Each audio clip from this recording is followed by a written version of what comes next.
On the edge of a quiet village nestled by a vast, deep river, there lived a young woman named Adama. She had always been known for her courage and resourcefulness. Every morning, before the sun rose too high, Adama would make her way to the river to fetch water.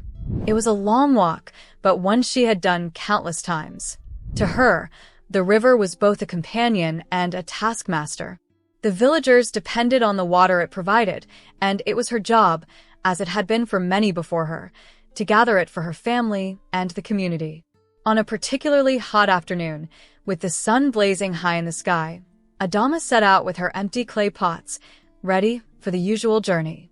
She walked along the narrow, winding path, the sounds of the village fading into the background.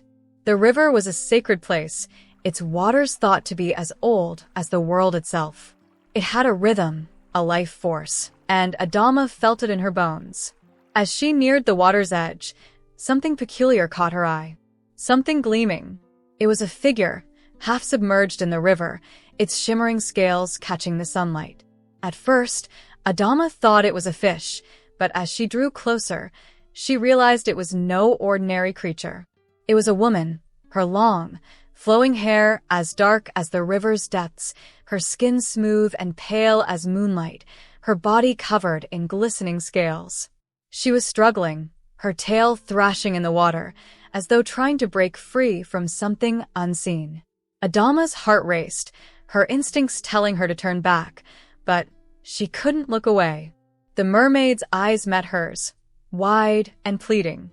Without a second thought, Adama waded into the river, reaching out to help. Her hands grasped the mermaid's wrist, pulling her from the water's embrace. With great effort, she managed to drag the mermaid to the shore, where the creature collapsed on the grass, gasping for air. "Thank you," the mermaid whispered in a language Adama did not understand, but somehow, the meaning was clear. Adama knelt beside her, her heart pounding in her chest. The mermaid looked fragile, her once glittering scales now dull with exhaustion. The woman's appearance was unlike anything Adama had seen before, but her beauty, though strange, was undeniable. She wasn't sure how or why the mermaid had ended up in the river, but her instincts told her to help. Adama wrapped her cloak around the mermaid's body to protect her from the cold breeze that had begun to stir. "I can't leave you here," Adama muttered to herself. "Come with me." With great care, she helped the mermaid to her feet, supporting her as they began the long walk back to the village. The mermaid leaned on Adama for support, her movements slow and unsteady. Adama's thoughts raced. How could she explain this to the village? Would they believe her? Would they even understand? When they arrived home, the sun had begun its descent, casting long shadows across the earth. Adama's family was just finishing dinner when she walked into their small hut. Her father, a strong man with a weathered face, stood up in surprise.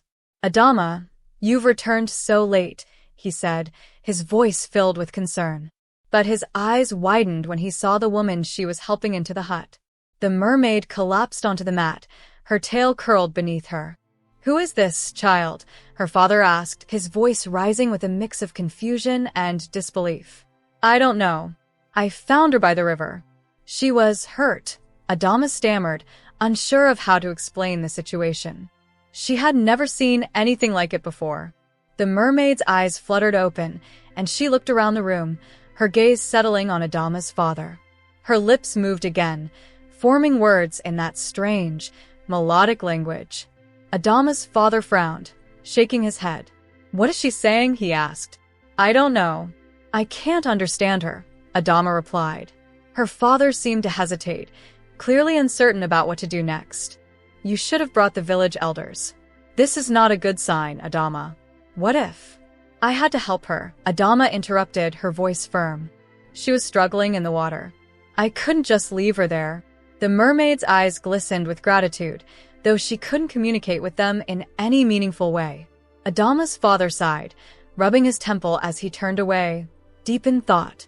He was a practical man and had always taught Adama to be careful, to think before acting. But there was something about this situation, something unexplainable, that made him hesitate. That night, Adama lay awake, her mind swirling with questions. Who was the mermaid? Why had she been in the river? And why had Adama been the one to find her? The next morning, as the sun crept over the horizon, the mermaid's conditions seemed to improve.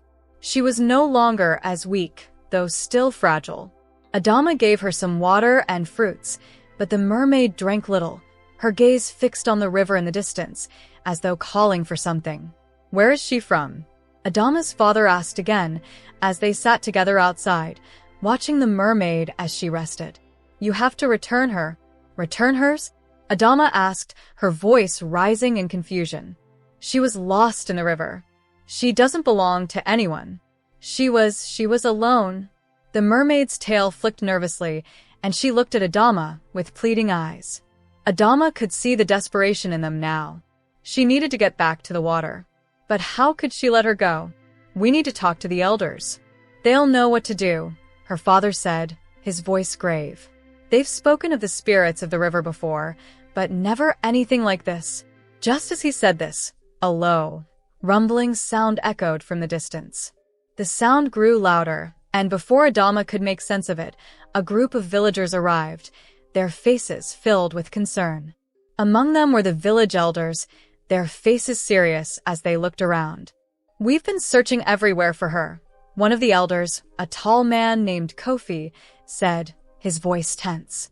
The river spirits have been restless. Adama's heart skipped a beat. What do you mean, the river spirits? Kofi turned to her, his dark eyes narrowing. The mermaid. She is no ordinary creature. She belongs to the river, and if she does not return by sunset, the consequences will be severe. Adama's mind raced. She had never heard of such things. She turned to the mermaid, her heart aching. The mermaid's eyes were filled with sorrow, and as the elders spoke, it was clear that the time was running out. The river demanded its own. She is to go back, Kofi said, his tone final. It's the only way to restore balance. Adama didn't know what to do. She couldn't let her go, but the elders were right. The mermaid was not a mere stranger. She was a creature of the water, a spirit tied to its depths. The river was not a place to be trifled with. With the elders' guidance, Adama led the mermaid back to the river. The village gathered at the water's edge, watching in silence as the mermaid slowly waded into the river, her tail glistening once more. She turned to Adama, a silent promise in her eyes, and with one final look, she dove into the water, disappearing into the depths.